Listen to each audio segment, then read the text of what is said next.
सभी प्रेम से बोलिए सूर्य नारायण भगवान की जय। बहुत समय पहले की बात है, किसी गांव में एक बुढ़िया माई रहती थी। बुढ़िया माई भगवान सूर्य नारायण की भक्त थी। हर रविवार को भगवान सूर्य नारायण की पूजा करती, रविवार का व्रत करती। रविवार के दिन सूर्य देव से पहले ही उठ जाती और स्नान करती। अपने आंगन को अच्छी तरह से गाय के गोबर से लीपती, साफ करती। उसके बाद भगवान सूर्य नारायण की पूजा करते हुए रविवार की व्रत कथा सुनती, सूर्य भगवान को भोग लगाती और फिर शाम के समय एक समय भोजन करती। सूर्य भगवान बुढ़िया माई की भक्ति से बहुत प्रसन्न थे। सूर्य भगवान की कृपा से बुढ़िया माई को कोई चिंता नहीं थी, कोई कष्ट भी नहीं था। धीरे धीरे सूर्य नारायण भगवान की कृपा से बुढ़िया माई का घर भी धन और धान्य से भरने लगा। बुढ़िया माई सुखी होने लगी, लेकिन जब कोई सुखी होता है तो पड़ोसी जलने लगते हैं। बुढ़िया माई के घर में सब तरह की सुख सुविधा देखकर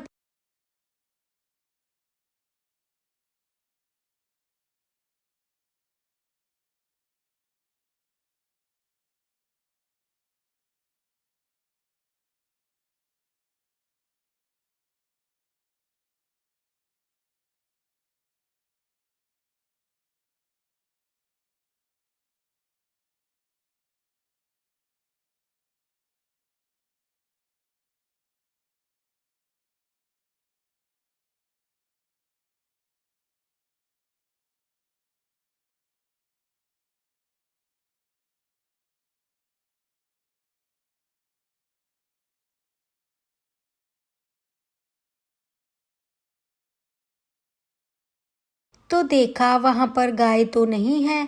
तो बुढ़िया माई ने पड़ोसन का दरवाजा खटखटाया। पड़ोसन घर में ही थी, लेकिन कुछ भी नहीं बोली। बुढ़िया माई को उस दिन गोबर नहीं मिला।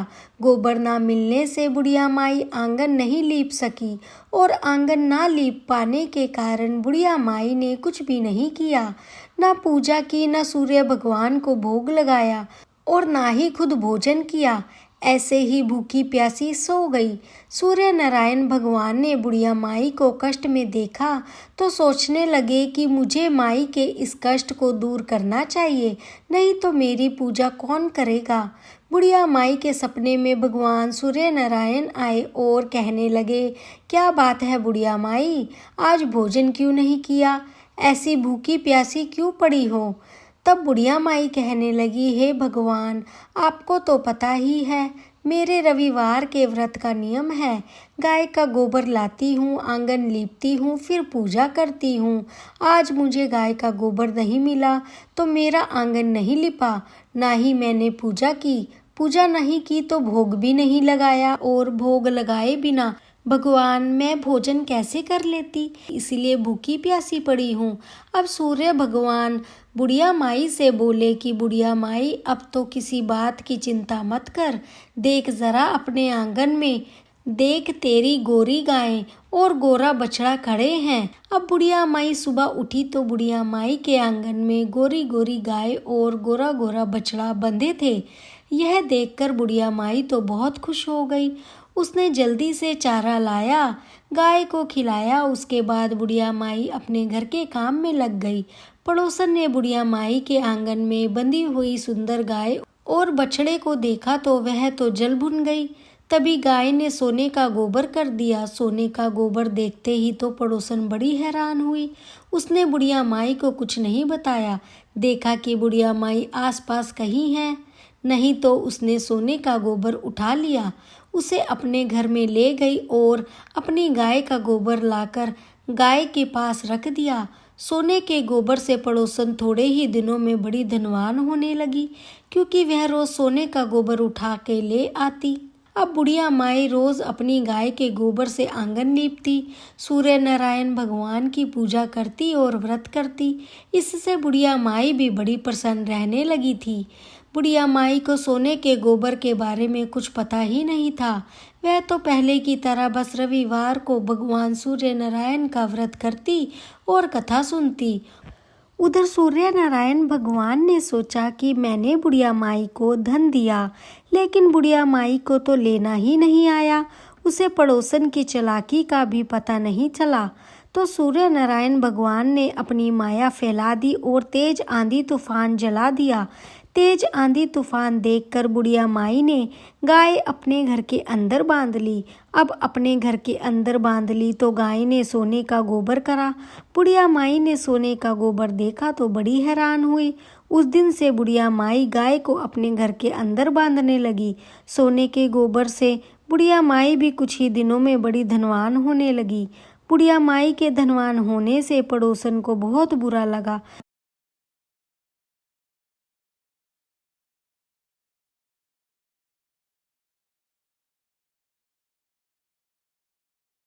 और कहला दिया कि बुढ़िया माई की गाय तो सोने का गोबर करती है, ऐसी गाय तो राजा महाराजाओं के यहाँ होनी चाहिए। तब उसके पति ने जाकर राजा के कान भर दिए, राजा से चुगली कर दी। राजा ने कहा कि जब तक मैं देख नहीं लूँगा मानूंगा नहीं। राजा ने वहाँ पर अपने सिपाहियों का पहरा लगा दिया। सिपाहियाँ चुप कर बैठे थे। जब गाय ने सोने का गोबर करा तो उन्होंने राजा को बताया कि हाँ, सच में बुढ़िया माई की गाय तो सोने का गोबर करती है। यह बात सुनकर राजा बड़ा हैरान हो गया। उसे बड़ी खुशी हुई। अगर यह गाय हमारे महल में आ जाए तो हमारे तो खजाने भर जाएंगे। तो उसने सिपाहियों को भेजा, जाओ बुढ़िया माई की गाय और बछड़े को लेकर आओ। रविवार का दिन था। बुढ़िया माई सूर्य भगवान की पूजा कर रही थी। पूजा करके उसने भगवान को भोग लगाया और अभी वह भोजन करने बैठी ही थी कि इतने में ही राजा के सिपाही आ गए और गाय और बछड़ा मांगने लगे। बुढ़िया माई रोने लगी, गिड़गिड़ाने लगी, यह गाय तो मुझे सूर्य नारायण भगवान ने दी है, इसे मत ले जाओ। यह तो सूर्य नारायण भगवान का प्रसाद है। लेकिन वे नहीं माने। उन पर तो राजा की आज्ञा थी, वे कैसे मान जाते। वे तो बुढ़िया माई की गाय और बछड़ा लेकर चल दिए। उधर महल में राजा अपने ही सपनों में खोया हुआ था। सोने का गोबर करने वाली गाय मेरे महल में आ जाएगी तो मेरे तो खजाने भर जाएंगे। उसने महल में पूरी तैयारी करवा दी, गलीचे बिछवा दिए। गाय आएगी तो सोने का गोबर करेगी। लेकिन गाय ने तो पूरा महल गोबर गोबर से भर दिया। पूरे महल में दुर्गंध फैल गई, चारों तरफ से बदबू आने लगी। अब तो राजा को बड़ा गुस्सा आया। उसने बुढ़िया माई को अपने महल में बुलवाया और पूछा, यह क्या जादू टोना है? तेरे घर में रहती है तो गाय सोने का गोबर करती है और हमारे घर में सारे में बदबू फैला दी। अब बुढ़िया माई कहने लगी, राजा जी मैं तो कुछ भी नहीं जानती। मेरा तो रविवार व्रत का नियम है। रविवार के दिन आंगन को गाय के गोबर से लीपती हूँ, फिर पूजा करती हूँ, सूर्य नारायण भगवान को भोग लगाती हूँ, फिर भोजन करती हूँ। पड़ोसन के यहाँ से गाय का गोबर लाती थी। एक दिन पड़ोसन ने गाय अंदर बांध ली तो मुझे गोबर नहीं मिला। ना मैंने आंगन लीपा, ना पूजा करी, ना व्रत करा, ना खाया पिया। सूर्य भगवान को पता चला तो उन्होंने मुझे गोरी गाय और गोरा बछड़ा दे दिया। उन्होंने कहा, इससे तुम आंगन लीपना और पूजा करना, इससे ज्यादा तो मैं कुछ भी नहीं जानती।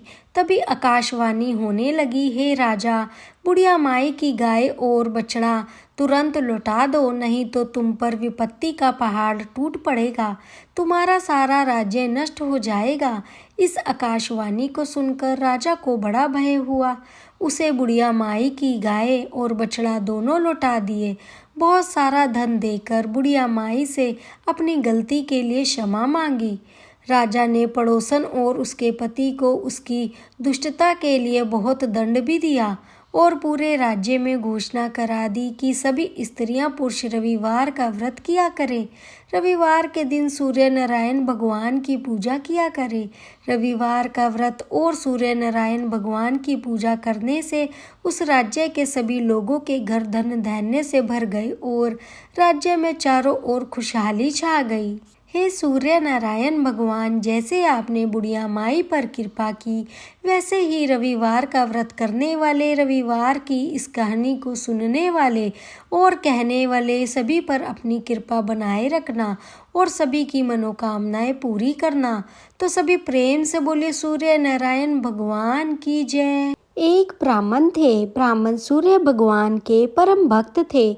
सुबह उठते, नहाते धोते, सूर्य भगवान की पूजा करते, सूर्य भगवान की कहानी कहते।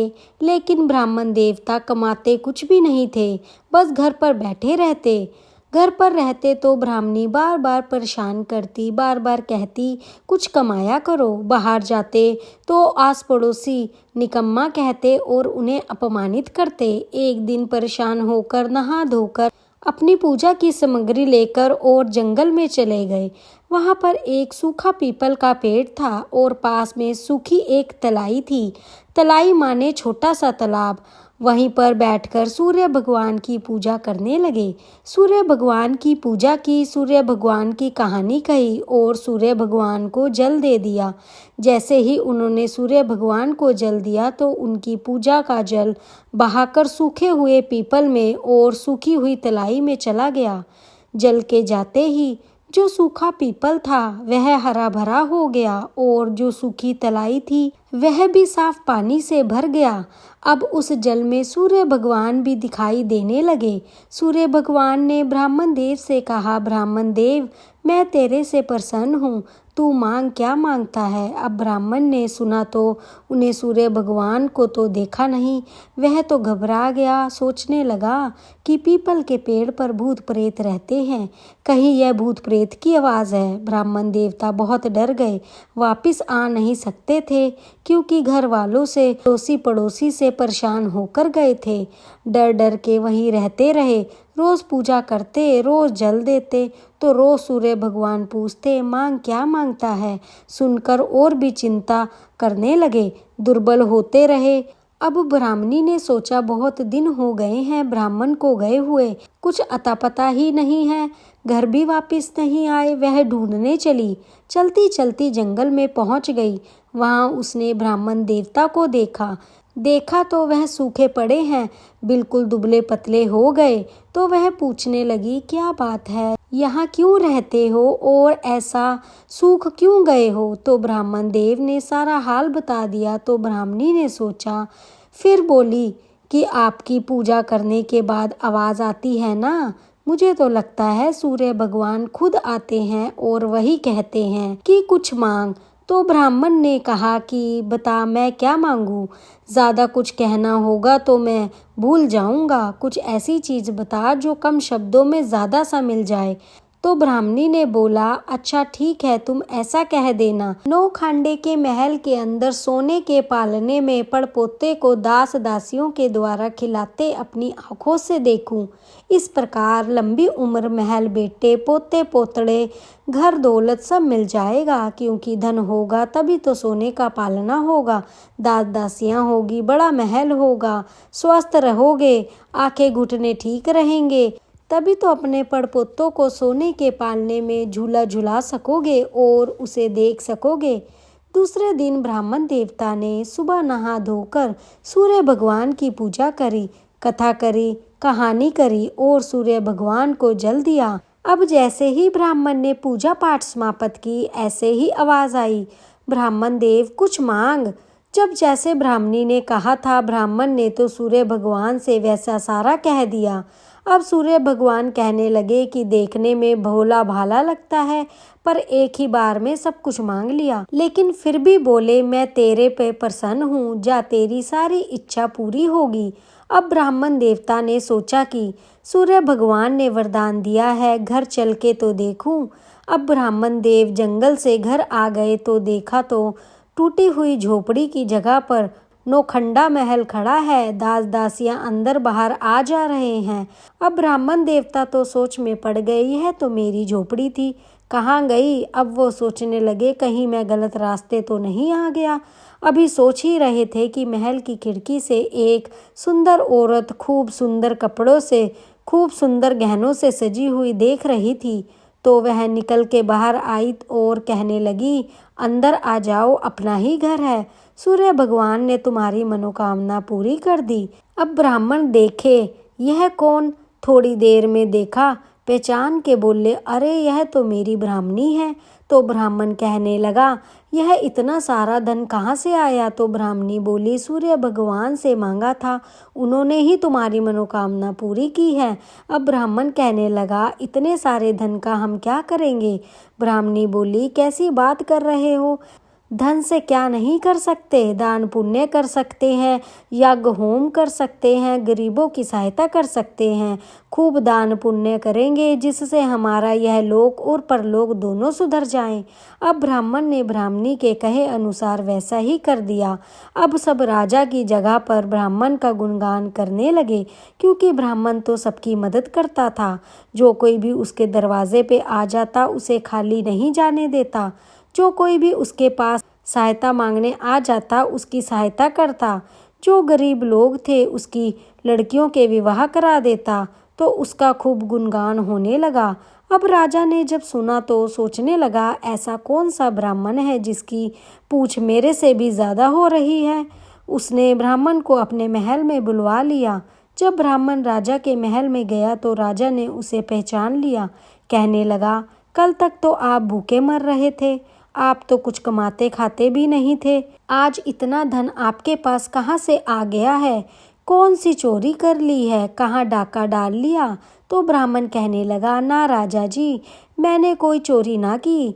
यह तो सब सूर्य देव की कृपा है। मैं सूर्य भगवान की पूजा करता हूँ और सूर्य भगवान मेरे से प्रसन्न होकर कहने लगे, मुझसे कुछ मांग। तो मैंने यह सब मांगा तो सूर्य भगवान ने अपनी कृपा से यह सारा धन मुझे दे दिया। अब राजा कहने लगा कि मेरे कोई पुत्र नहीं है, अगर मैं भी सूर्य भगवान की पूजा करूं तो क्या मेरे पुत्र हो सकता है? तो ब्राह्मण कहने लगा, क्यों नहीं हो सकता? सूर्य भगवान तो सबकी मनोकामना पूर्ण करते हैं। जो कोई भी सच्चे हृदय से सूर्य भगवान की पूजा करता है, रोज सुबह उठकर सूर्य भगवान में जल चढ़ाता है, सूर्य भगवान की कथा आरती करता है, उसकी सारी मनोकामनाएं सूर्य भगवान पूरी करते हैं। ब्राह्मण ने राजा को सूर्य भगवान की पूजा की सारी विधि बता दी। अब राजा ने ब्राह्मण के कहे अनुसार सूर्य भगवान की पूजा की। तब उनके भी पुत्र हो गया। तो सभी प्रेम से बोलिए, सूर्य भगवान की जय। हे सूर्य भगवान, जैसे आपने ब्राह्मण की मनोकामनाएं पूर्ण की, जैसे ही राजा की मनोकामनाएं पूर्ण की, वैसे ही सबकी करना। कथा कहानी कहते सुनते सबकी मनोकामनाएं पूर्ण करना। तो सभी प्रेम से बोले, सूर्य नारायण भगवान की जय।